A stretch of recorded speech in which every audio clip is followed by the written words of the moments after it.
Marcus Ghost Chen hasn't touched a motorcycle in 7 years, not since the accident that took his brother's life. A former mechanic and Vietnam veteran, he's spent the last decade in self-imposed exile, working a dead-end job at a salvage yard outside Phoenix, Arizona, where rust and silence are his only companions. His hands remember every engine, every problem, every solution, but his heart refuses to let them move. Then a 9-year-old boy named Tommy appears at the yard one morning, drawn to an abandoned 1987 Harley-Davidson buried under debris and time. The bike belonged to Ghost's brother. For weeks, Tommy watches it, talks to it, dreams about it, never knowing its history or why the scarred mechanic who guards the yard won't let anyone touch it. One afternoon, Ghost makes a decision that will shatter his silence. He offers Tommy a deal. If you can get it running, it's all yours. What begins as a simple mechanics challenge becomes a redemption arc neither man expected. As Tommy learns the language of engines, and Ghost teaches the boy what his late brother never could, a broken promise resurfaces, one Ghost made to his dying sibling decades ago. An old biker gang from Ghost's past reappears with a debt to collect, and Tommy's father, a corrupt city official, will stop at nothing to keep the boy away from the salvage yard and the man who's giving him hope.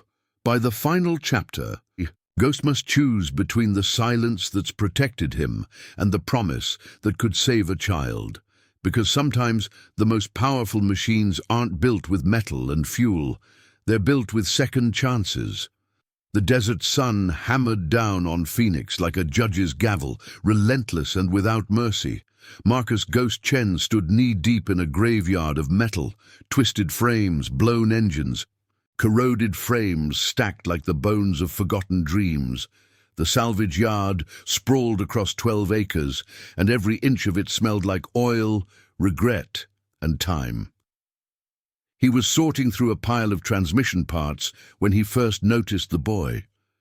The kid couldn't have been more than 9, maybe 10, with sun-bleached hair and clothes that hung like borrowed skin. He stood at the chain-link fence for nearly an hour, just staring.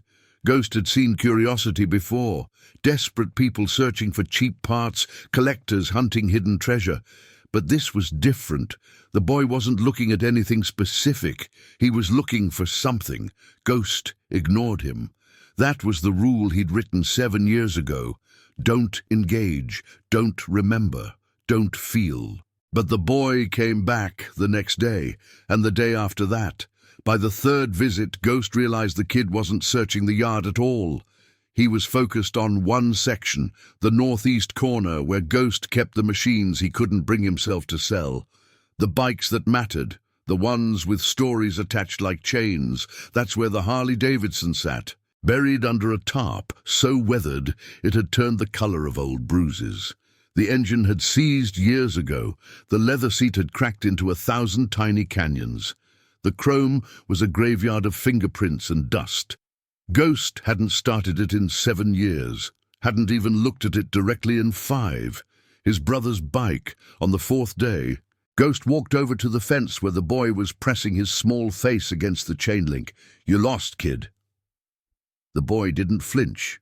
His eyes, bright, intelligent, hungry, stayed fixed on that tarp-covered shape in the distance. "No, sir. I come here a lot. I watch the bike." Ghost's jaw tightened. "The bike's not for sale." "I know," the boy said simply. "I just like watching it." Something in Ghost's chest moved, a small seismic shift in the concrete where his heart used to be. He turned away and went back to work, but he was aware of the boy's presence for the rest of the afternoon. A small witness to Ghost's solitude, a small weight on his conscience. Over the next 2 weeks, Tommy became a fixture at the yard. That was his name, Tommy. Ghost learned it from overhearing a conversation Tommy had with one of the salvage crew. The boy came every day after school, sometimes with a brown paper bag containing a sandwich he didn't finish, always heading straight to that corner, always watching the bike. Ghost wanted to throw him off the property. He should have. But something stopped him. Maybe it was the way the boy moved around the salvage yard, respectful, careful, like he understood that broken things deserved dignity. Maybe it was the loneliness Ghost recognized in the set of those small shoulders. One afternoon, Ghost found himself standing next to the Harley-Davidson, the tarp still covering it like a shroud. He could hear Tommy's footsteps approaching. For a moment, Ghost considered walking away, maintaining the distance he'd so carefully constructed. Instead, he stayed. Tommy appeared around the corner of a rusted Ford pickup, his eyes going wide when he saw Ghost standing there, actually near the bike. "That's a 1987 Harley-Davidson Sportster," Ghost said quietly, his voice rough from disuse. "Belonged to someone important once." "Is it broken?" Tommy asked, stepping closer. "Yeah," Ghost said. "It's been broken for a long time." Tommy studied the machine the way a doctor might study a patient, with genuine concern, with the belief that healing was possible. "Can you fix it?" Ghost's hands, scarred, capable, trained by decades of muscle memory, curled into fists. "Maybe. If you can get it running, it's all yours." The words came out before Ghost could stop them. A challenge, a dare, a door opening to a room he'd locked shut 7 years ago. Tommy's breath caught. "Really? Really?" Ghost heard himself say. "But it's not going to be easy. That engine's been dead longer than you've been alive, kid, getting it running. That takes time, patience, knowing what you're doing." Tommy's small face set with determination. "I can learn." And there it was, the moment everything changed. Ghost didn't know it yet, but he'd just made a promise. Not to the boy, to his brother, to the version of himself that died the same day the motorcycle fell silent. The sun was setting over Phoenix when Ghost lifted the tarp for the first time in years, revealing chrome that caught the dying light like a secret. Ghost taught Tommy the language of machines the way his own father had taught him, not with words, but with patience and presence. They started with the basics, the anatomy of an engine, the purpose of each component, the reason why something as beautiful and powerful as a motorcycle could be brought to its knees by corrosion and neglect. Tommy arrived at the yard every day after school now, his backpack discarded on a workbench, his small hands learning to grip wrenches and socket sets. Ghost moved slowly, deliberately, never rushing, never assuming the boy understood. He'd point to a part and ask Tommy to name it. He'd show him what rust does, how it eats metal from the inside out, how patience and the right chemicals could restore what time had tried to destroy. "Why did you stop riding?" Tommy asked one afternoon, his head beneath the bike as he helped Ghost disconnect the corroded battery cables. Ghost didn't answer immediately. He let the silence sit between them like a third person in the workshop. "Someone I cared about died," he finally said, "on a bike like this one. After that, I couldn't get back on." Tommy emerged from under the bike, grease smudged across his forehead. "But you're fixing it now." "Yeah," Ghost said. "I am." They worked through September and into October. Ghost showed Tommy how to clean the carburetor, how to replace the spark plugs, how to read the manual with the reverence it deserved. The boy's hands grew stronger. His questions became more sophisticated. He began to anticipate what came next, to understand the logic of mechanical systems the way some kids understood music. One evening, as the sun painted the desert in shades of orange and crimson, Tommy asked, "Did your friend like this bike?" Ghost's hands stilled. He was holding the throttle cable, examining it for corrosion. "My brother," Ghost corrected quietly. "He loved it. This Harley was the only thing in his life that made him feel free." "What was his name?" "David," Ghost said. The name felt strange in his mouth, a word he'd trained himself not to speak. "David Chen, he was. He was a good man, better than me."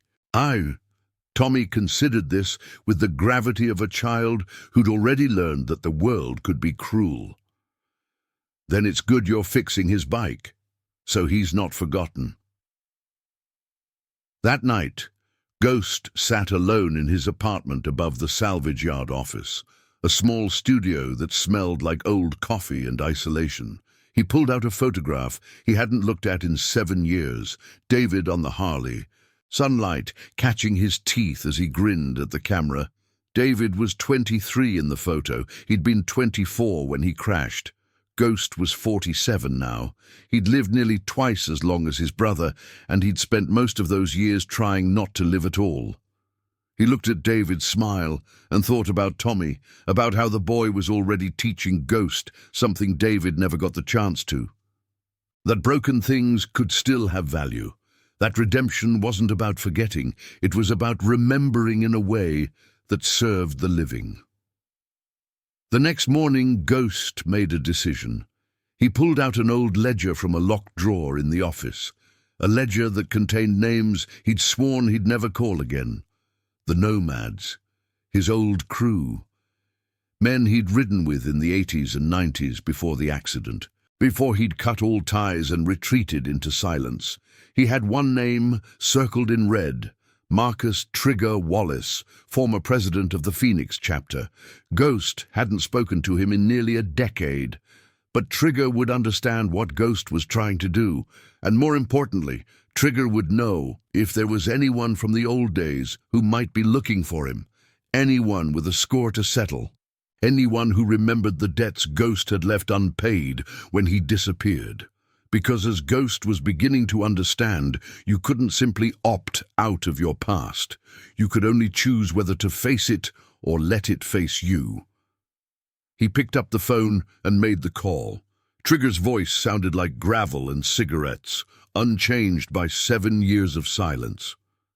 "Ghost? That you?" "Yeah," Ghost said into the receiver. He was standing in the salvage yard office, phone cord coiled around his fingers like a snake. "I need to know if there are any problems, anyone looking for me." There was a long pause. Ghost could hear the sound of wind in the background, the rumble of an engine. Trigger was probably on his bike. "There's always problems," Trigger finally said, "but nothing that's come looking specifically for you. You managed to disappear pretty clean, brother, like you wanted to be forgotten."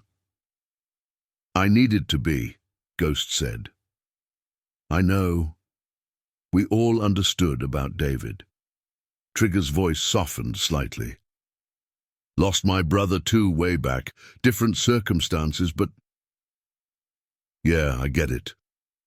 Ghost exhaled slowly. Trigger had always been like that. Gruff on the surface, but capable of sudden, unexpected depth. That's why Ghost had called him and not one of the others. "I'm working on something," Ghost said carefully. "I might need the crew at some point. Just want to give you the heads up, and I need to know, is there anyone from the old days who might have a problem with me?" Another pause. Longer this time. "There's someone," Trigger said finally. "Kid named Derek Thompson. His father was Ray Thompson. You remember him? He was running with the Serpents back in the day. Ray got busted in 98, did 10 years, came out bitter as hell, died 5 years ago, but Derek inherited the business and the grudge. Derek thinks his father's problems trace back to us, to you, specifically. He's got it in his head that you owed Ray money or something." Ghost's stomach tightened. He did remember Ray Thompson, small-time dealer who'd gotten in over his head. Ghost hadn't owed him money, but he also hadn't warned him when he'd heard the DEA was moving in the world Ghost had inhabited, that counted as a betrayal. "Is Derek looking for me?" "Not that I know of," Trigger said. "But Derek's the type who holds grudges like religious relics. He's not going to forget. And if he figures out where you are—" Trigger let the sentence hang. "Got it," Ghost said. "Thanks for the intel." "Ghost!" Trigger stopped him before he could hang up. "What are you working on? Should I be worried?" Ghost looked out the office window toward the workshop, where Tommy was already waiting, having just gotten off his school bus. The boy was sitting on a workbench, swinging his legs, studying the Harley Davidson with the intensity of an engineer reviewing blueprints. No, Ghost said. Nothing like that. Just trying to fix something. Maybe save something that's worth saving.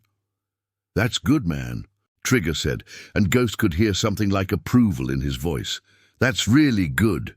You need us, you call. The crew would ride for you. A lot of us never stopped thinking about you. After he hung up, Ghost stood for a moment in the quiet office. Outside, the desert was turning gold as the afternoon light slanted across the yard.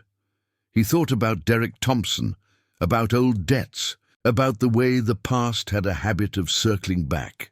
Then he thought about Tommy, about the boy learning to read an engine, learning to believe that broken things could be fixed. Ghost pushed away from the desk and headed to the workshop. He had a motorcycle to finish restoring. Tommy's father arrived at the salvage yard on a Tuesday afternoon, driving a black SUV with the kind of aggressive precision that suggested the man had never learned to do anything gently. His name was Richard Coleman, and he was the deputy city administrator for Phoenix, a title that meant he had money, connections, and the kind of civic authority that made ordinary people nervous. He was furious. Ghost first became aware of the situation when Tommy didn't show up at the yard after school. This was unprecedented. In 6 weeks, Tommy had missed only one day, and that was when he'd had the flu. Ghost found himself checking his watch compulsively, then forcing himself to look away from the gate, trying not to think about why the boy's absence mattered so much. At 5:47 p.m., Ghost's cell phone rang. It was a number he didn't recognize. "Is this Marcus Chen?" The voice was cultured, with an edge underneath like broken glass wrapped in velvet. "Who's asking?" "Richard Coleman. I'm Tommy's father. I need you to listen very carefully, Mr. Chen. My son will not be returning to your salvage yard. He will not be spending any more time with you. And if you attempt to contact him or encourage any further interaction, I will have the city of Phoenix conduct a comprehensive safety inspection of your facility that will result in your closure." Ghost's free hand clenched into a fist. "Your son came here of his own." "My son is 9 years old and easily influenced," Coleman interrupted. "He doesn't need to be spending his afternoons with a salvage yard worker, teaching him to worship motorcycles and violence. His mother and I have decided he needs structured activities with people of appropriate character and standing." "He was learning mechanics," Ghost said flatly. "He was learning a trade." "He was being groomed," Coleman said, and the venom in those 2 words was enough to make Ghost's entire body go cold. "I don't know what your intentions are, Mr. Chen, but they end today. Do we understand each other?" The line went dead. Ghost stood in the office, the phone still pressed to his ear, his heart pounding in a way that felt dangerous. He understood what had just happened. He understood the accusation Coleman had half made and fully implied, and he understood that in a world where a man like Coleman had power, accusations were often enough. Truth was secondary. He thought about calling Trigger, about calling the cops, about doing 100 different things. Instead, he walked to the workshop and stood in front of the Harley Davidson. The bike was nearly complete now, new battery installed, the engine rebuilt, the carburetor cleaned and functioning. The leather seat had been treated with oil and care. The chrome gleamed like a promise in the fading light.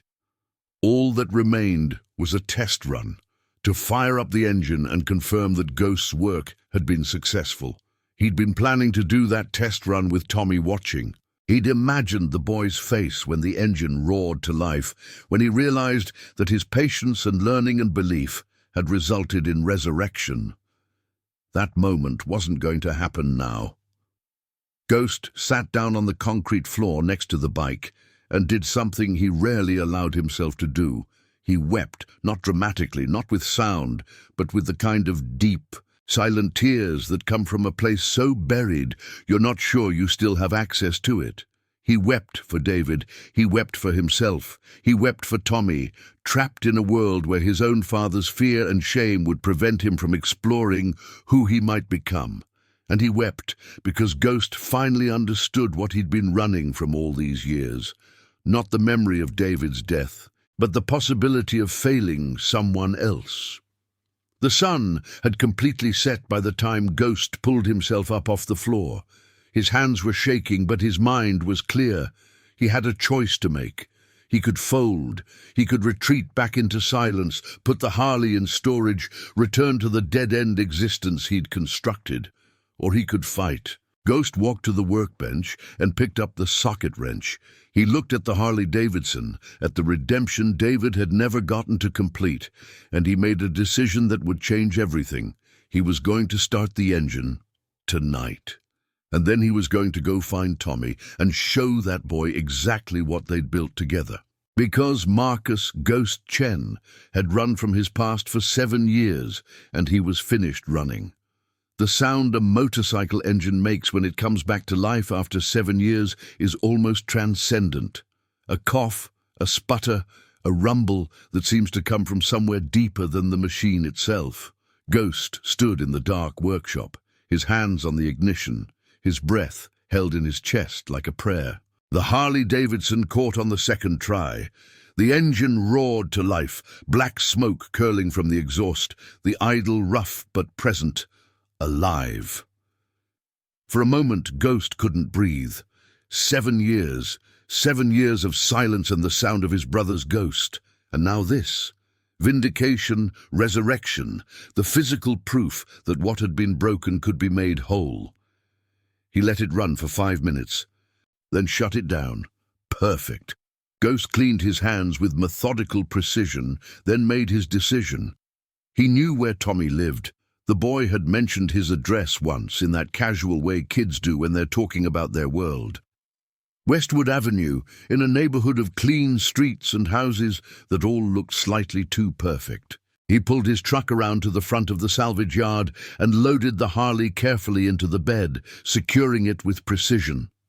The night was cool, the stars visible despite the light pollution from Phoenix. Ghost drove through the city like a man on a mission, which he supposed he was.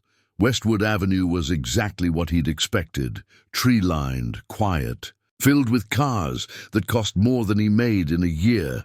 The Coleman house was a 2-story Mediterranean revival with a 3-car garage and landscaping that probably required a specialized crew to maintain. Ghost pulled up to the curb and sat in the truck for a moment. He was about to do something that would likely result in his arrest. He was aware of this.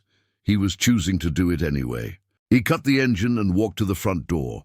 The bell chime was muted, expensive, designed not to be intrusive. When the door opened, it was Richard Coleman himself, and his face cycled through confusion to anger in approximately 2 seconds. "What are you doing here? I told you I need to talk to Tommy," Ghost said quietly, "for 5 minutes. That's all I'm asking. You need to leave right now, or I'm calling the police." "Then call them," Ghost said. "But your son deserves to see what we built, and if you're going to erase me from his life, at least let him see it completed. He earned that." There was something in Ghost's voice, not a threat exactly, but a deep certainty that made Coleman hesitate.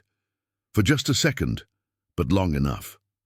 "Tommy," Coleman called out, not looking away from Ghost. "Get down here, now!" The boy appeared at the top of the stairs, his eyes widening when he saw Ghost standing in his foyer. "Mr. Chen?" "Come outside for a minute," Ghost said. "I want to show you something."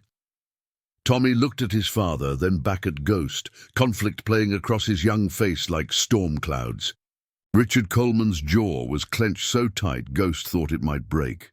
"It's okay," Ghost added, speaking to Tommy but also, somehow, to Coleman. "Your dad can come too if he wants." For a moment nothing happened. Then Tommy started down the stairs, moving faster with each step until he was running. He pushed past his father and raced toward Ghost, who stood aside to let the boy exit the house. "What is it? Did you—" Tommy stopped mid-sentence when he saw the truck. In the bed of the truck, secured with 2 heavy-duty tie-downs, the Harley-Davidson gleamed under the streetlights.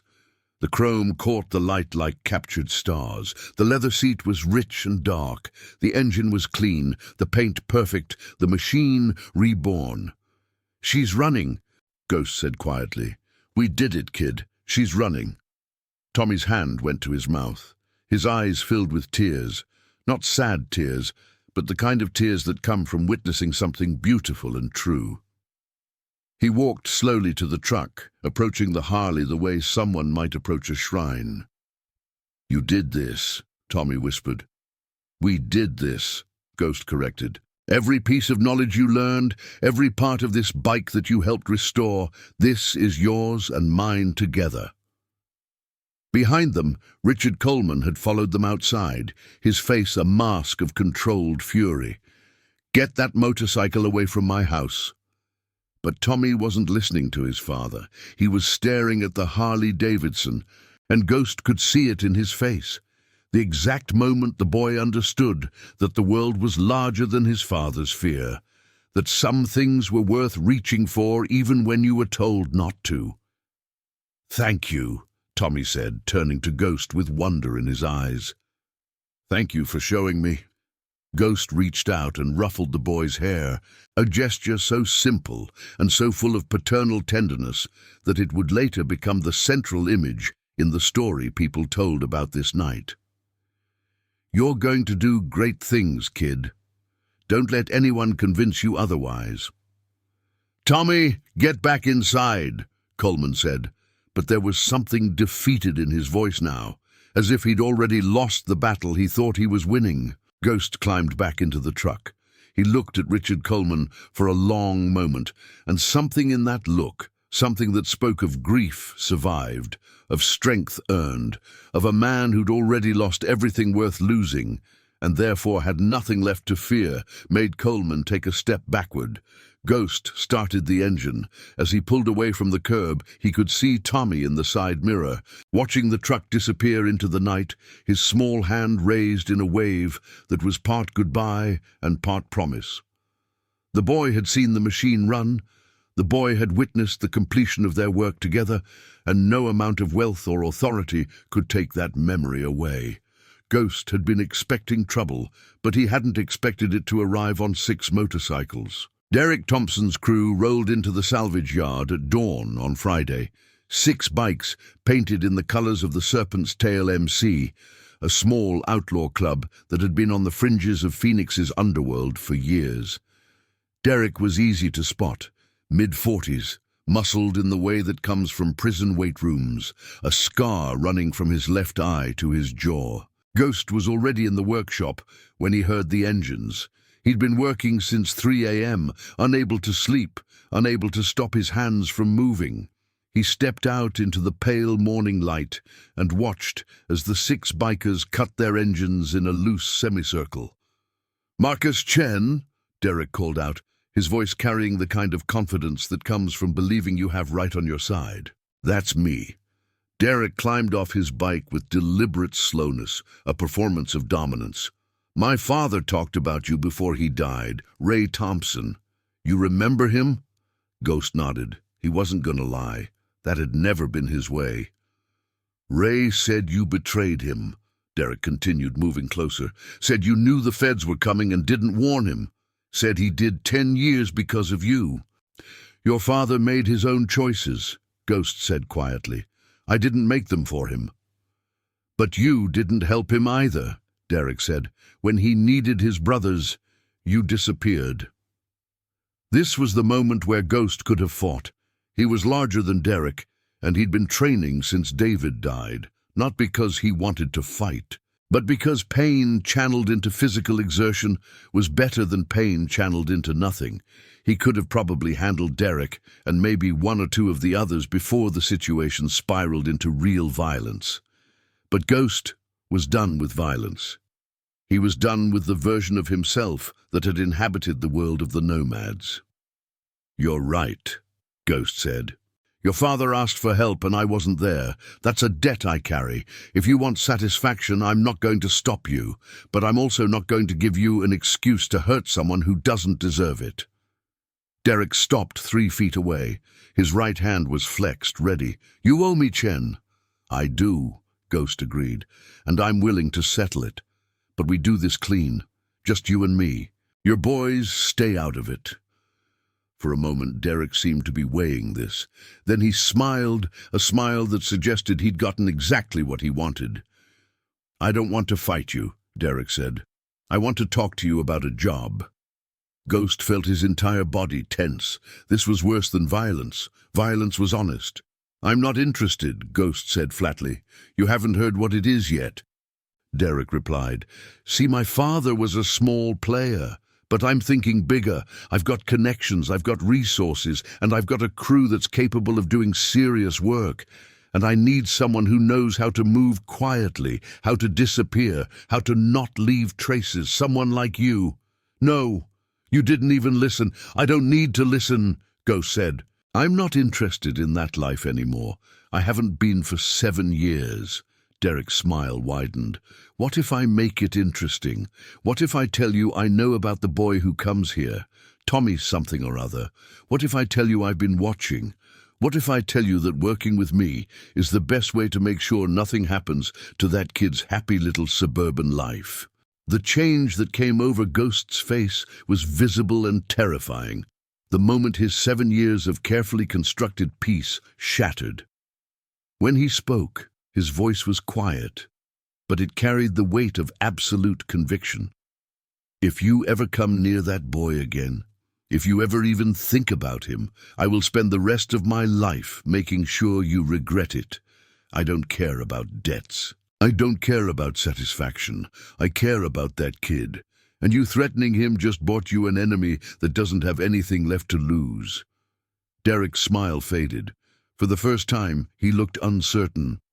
I'm going to give you 30 seconds to get your crew off my property, Ghost continued. And then I'm calling the police and reporting you for trespassing and making threats. And when they get here, I'm going to tell them everything you said about watching a minor, and I'm going to make sure it's a real investigation. You want to make some money? You want to operate in Phoenix? Last thing you need is cops paying attention to how you spend your time. Derek stared at Ghost for a long moment. Then he turned and walked back to his bike. He didn't say anything else. He just kicked the engine to life and rolled out onto the street, his crew following without question. Ghost stood in the salvage yard, breathing hard, his entire body shaking with adrenaline and something darker, the understanding that he was no longer just protecting himself. He had someone to protect now. He had stakes. He pulled out his phone and dialed. Trigger, Ghost said when his old friend answered. I need a favor. I need you to make some calls. I need Derek Thompson and the Serpent's Tail to understand that they're not welcome in Phoenix if they're going to be interested in me or anyone connected to me. Can you do that? There was no hesitation on the other end. Yeah, brother, we can do that. What happened? Ghost looked at the workshop where the Harley-Davidson sat, waiting for the final chapter of its story. Someone threatened the future, and I'm done with that. If you enjoyed this chapter, please hit that like button. Your support helps us continue bringing you stories of redemption and loyalty. 3 days passed before Ghost heard anything. 3 days during which he worked with brutal intensity, preparing the Harley for its final test run. He cleaned the chrome until it gleamed, checked every gasket and connection, fine-tuned the carburetor, and loaded the bike with enough fuel to make a statement.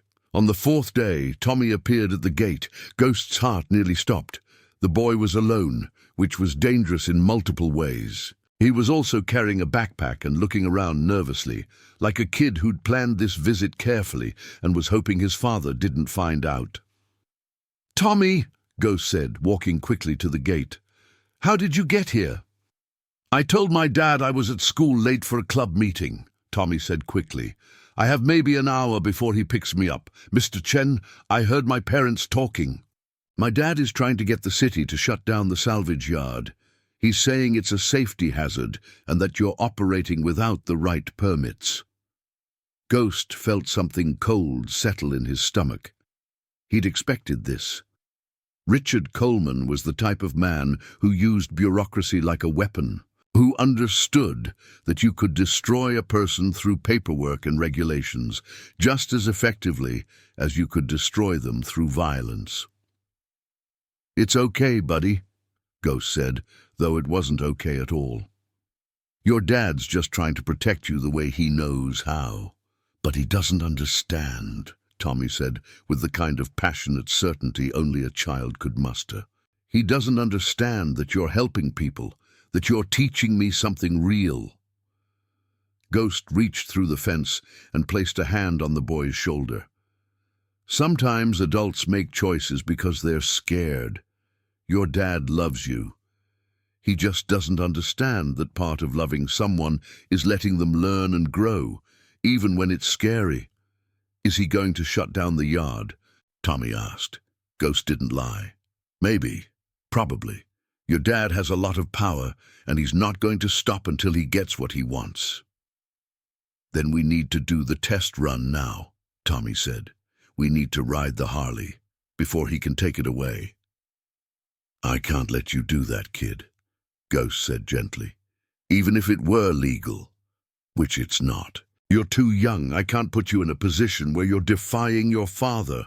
"I'm already defying him by being here," Tommy pointed out with devastating logic. Ghost smiled despite himself. The boy had a point. What Ghost did instead was pull out his phone and call Trigger. "I need you to do something for me," Ghost said when his old friend picked up. "I need you to bring some of the crew by the salvage yard today, and I need you to bring your cameras. I need to document something."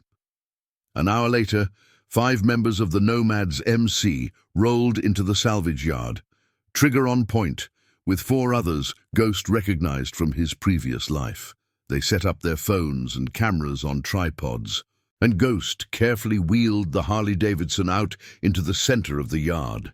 The bike gleamed in the afternoon sunlight, every inch of it polished to perfection. The leather seat caught the light. The chrome sang. The engine was so clean you could see your reflection in the cylinders. Ghost climbed on the bike and keyed the ignition. The engine roared to life immediately, perfectly. A sound so pure it seemed to make the desert itself stop and listen. Ghost revved it once, twice, and the sound echoed across the salvage yard, the sound of redemption, of second chances, of a machine that had been dead and now was alive. The Nomads recorded everything. Every angle, every rev, the perfection of the restoration, the spiritual nature of what Ghost had accomplished. Then Ghost powered the engine down, climbed off the bike, and walked to where Tommy stood watching, his eyes wide with wonder. "This is going to be on the internet," Ghost told the boy quietly. "Everyone's going to see what we built together. Everyone's going to know that you learned mechanics from someone who cared about doing it right. And no matter what your dad does, no matter what happens to the salvage yard, nobody can take that away from you." Later that night, Trigger uploaded the video to social media with the caption, "This 1987 Harley-Davidson was dead for 7 years. A man named Marcus Ghost Chen and a boy named Tommy brought her back to life. This is what redemption looks like." By morning, the video had 47,000 views. By evening, it had over 200,000.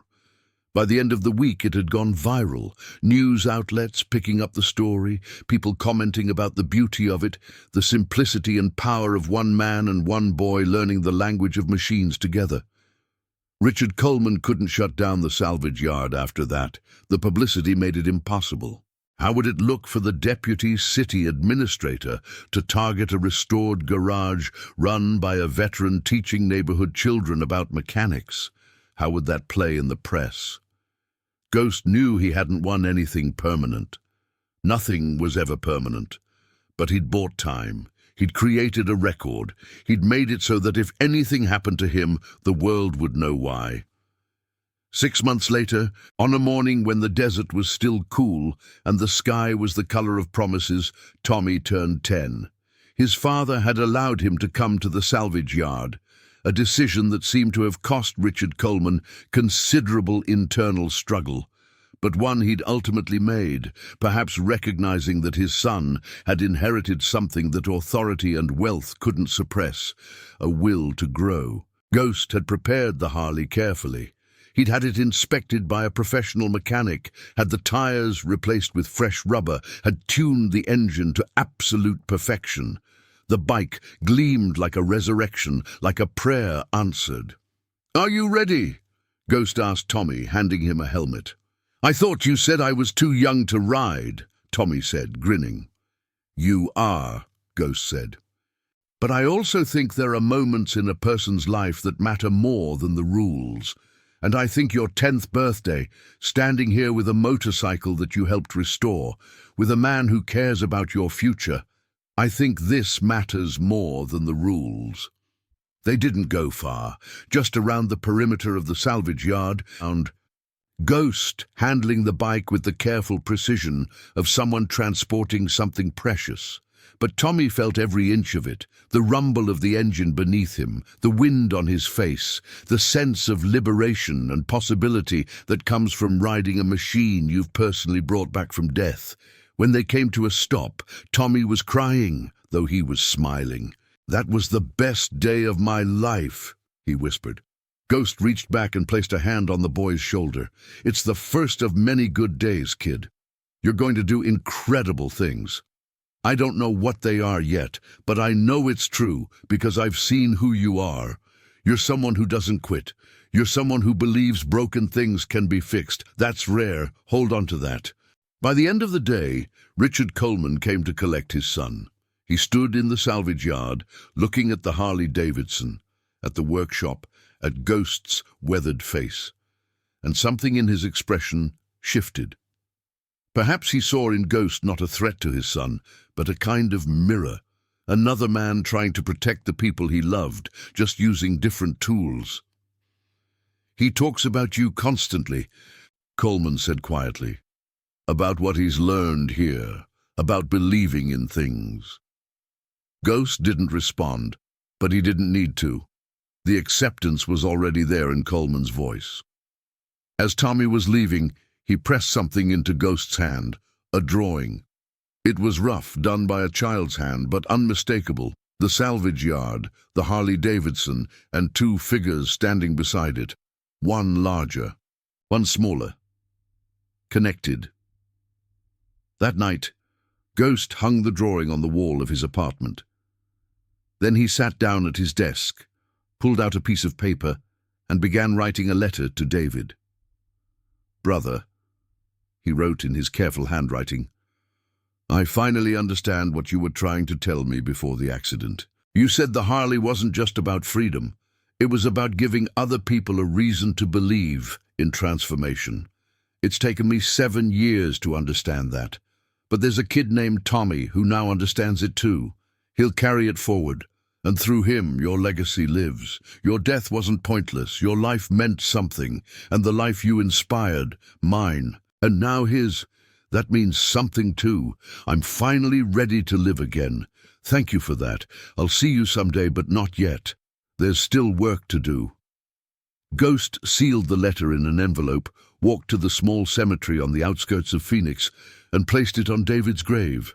Then he went back to the salvage yard, climbed on the Harley Davidson and rode. He didn't have a destination. He didn't need one. The horizon was enough. The knowledge that he'd rebuilt something broken, that he'd taught a child to believe in second chances, that he'd finally allowed himself to feel the weight of his brother's memory without being crushed by it, that was enough. The Harley sang beneath him as the sun set over the desert, and somewhere in the distance, Ghost could have sworn he heard the echo of another motorcycle, a younger rider, a laugh that sounded like forgiveness. He wasn't alone anymore. He'd never be alone again. Thank you for watching this story with us. Please subscribe to our channel for more tales of redemption, loyalty, and the power of second chances. Stories like Ghost and Tommy's remind us that broken things don't just need fixing, they need witnesses to their transformation. Be the witness.